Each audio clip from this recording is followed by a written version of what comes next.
بسم اللہ الرحمن الرحیم۔ محترم مکرم بزرگ و عزیز و نماز کے ارکان اور شرائط کا بیان چل رہا ہے۔ نماز کے ارکان میں سے ہے تکبیر تحریمہ۔ نماز میں جو سب سے شروع میں تکبیر کہی جاتی ہے اس کو تکبیر تحریمہ کہتے ہیں۔ اس کے بعد رکوع کے لیے، سجدے کے لیے، پھر دوسری رکعت کے لیے جو تکبیر کہی جاتی ہے اس کو تکبیر انتقال کہتے ہیں، یعنی ایک عمل سے دوسرے عمل میں منتقل ہونے کے لیے کہی جانے والی تکبیر۔ بالکل شروع میں جو کہتے ہیں اس کو تکبیر تحریمہ، یعنی نماز کے باہر کے حلال کام بھی نماز کے اندر حرام کر لینے کے لیے کہی جانے والی تکبیر۔ یہ نماز میں فرض ہے۔ اس فرض کام کے درست ہونے کے لیے 7 شرائط ہیں۔ تکبیر تحریمہ کے صحیح ہونے کے 7 شرائط میں سے پہلی شرط ہے کہ تکبیر تحریمہ اور نیت کے درمیان میں فصل نہ ہو۔ فصل یعنی گیپ نہ ہو۔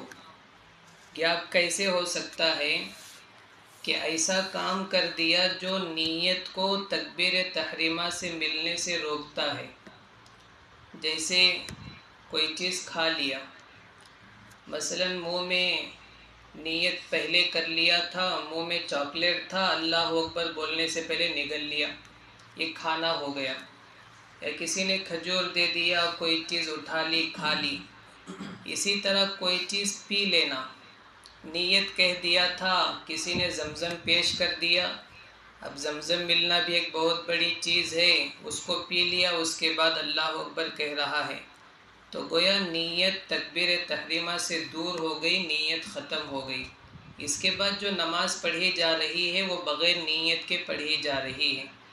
اسی طرح ہے بات کر لینا، نیت کر لیا تھا، اس کے بعد کوئی بھی بات کر لیا، کوئی فین لگانے کے لیے کہہ دیا، بچے کو پیچھے کرنے کے لیے کہہ دیا، جگہ کو پر کرنے کے لیے کہہ دیا، کوئی بھی بات کر لیتا ہے تو نیت ختم ہو جاتی ہے۔ تو تکبیر تحریمہ صحیح ہونے کے لیے نیت اور تکبیر تحریمہ کے درمیان میں کوئی ایسا کام نہیں ہونا چاہیے جو ان دونوں کو جڑنے سے روک دے۔ یہ پہلی شرط ہے۔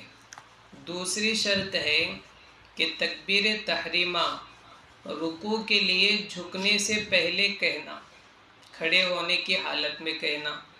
اب دماغ میں بات آتی ہے کہ ہم تو کھڑے ہونے ہی کی حالت میں کہتے ہیں۔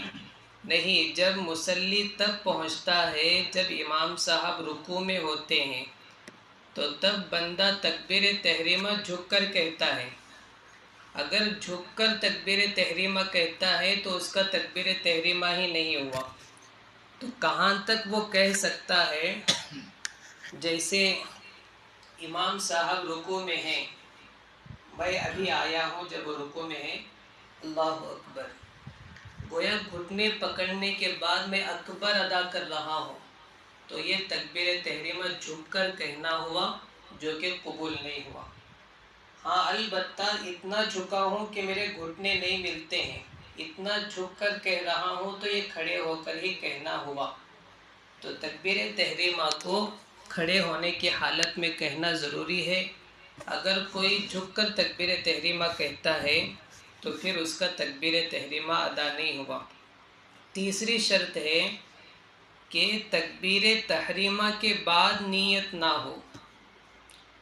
جیسے سب نماز پڑھ رہے تھے، میں باتیں کرتے بیٹھا تھا، دیکھا کہ جماعت کھڑی ہو گئی ہے، سوچا وضو ہے، ہاں وضو ہے، فوراً اللہ اکبر کہہ کر شامل ہو گیا۔ اس کے بعد دماغ میں سوچ رہا ہوں یہ ظہر کا وقت ہے، ٹھیک ہے ظہر پڑھتا ہوں، تو تکبیر تحریمہ کے بعد نیت، اس سے بھی تکبیر تحریمہ ادا نہیں ہوگی۔ کیوں؟ جو عبادت مقصودہ ہے اس کا نیت کے ساتھ کرنا ضروری ہے۔ اب اس نیت سے پہلے جو نماز کا حصہ گزر کر ہے وہ گویا بغیر نیت کے ہے، وہ فاؤنڈیشن ہے، وہی بنیاد ہے، اس کے بعد کی ساری نماز کی بنیاد اسی پر ہے، تو گویا پوری نماز بغیر نیت کی ہو رہی ہے۔ اور عبادت مقصودہ بغیر نیت کے ادا نہیں ہوتی. اس لیے تکبیر تحریمہ اگر صحیح ہونا ہے تو نیت پہلے ہوئی ہو، بعد میں تکبیر تحریمہ ہوئی ہو. چوتھی شرط ہے کہ تکبیر تحریمہ کو اتنی آواز سے کہنا کہ خود کو سنائی دے. ایک تو ہے کہ امام صاحب کہیں گے جو مصلیوں کو سنائی دے. ایک ہے کہ جو بندہ چاہے امام کے پیچھے پڑھ رہا ہو یا خود اپنی نماز پڑھ رہا ہو، اتنی آواز سے تو کہہ لے کہ خود کو سنائی دے، جیسے اللہ اکبر، اتنا تو کہے. اسی طرح اس کے بعد کی بھی جو تکبیریں ہیں، رکوع کے لیے جا رہا ہے، سجدے کے لیے جا رہا ہے، سجدے سے اٹھ رہا ہے، اگرچہ امام کے پیچھے ہے تب بھی اس کو اپنی تکبیریں اتنی آواز سے کہنا ہے جس سے خود کو سنائی دے. اس سے بھی آہستہ نماز پڑھ لے گا تو اس کو لگے گا ہی نہیں ہے کہ میں کس عمل میں ہوں. اتنا زور سے کہتا رہے گا تو اس کو لگے گا کہ ہاں میں بھی نماز پڑھ رہا ہوں. لیکن اس سے زیادہ آواز میں نہیں کہے گا کہ آس پاس والوں کو سنائی دے یا پیچھے کے صف والوں کو سنائی دے، اس کی ضرورت نہیں ہے. اگر کہتا ہے تو گویا اس نے نماز میں ایک ایسا کام کیا جس کی ضرورت نہیں ہے، اور نماز میں ایسا کام کرنے سے جس کی ضرورت نہیں ہے نماز ختم ہو جاتی ہے.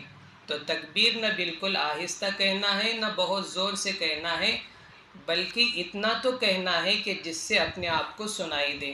یہ 4 شرائط ہیں. اس کے بعد بھی 3 شرائط ہیں، انشاءاللہ اس کو کل سنیں گے. اللہ ہمارے علم و عمل میں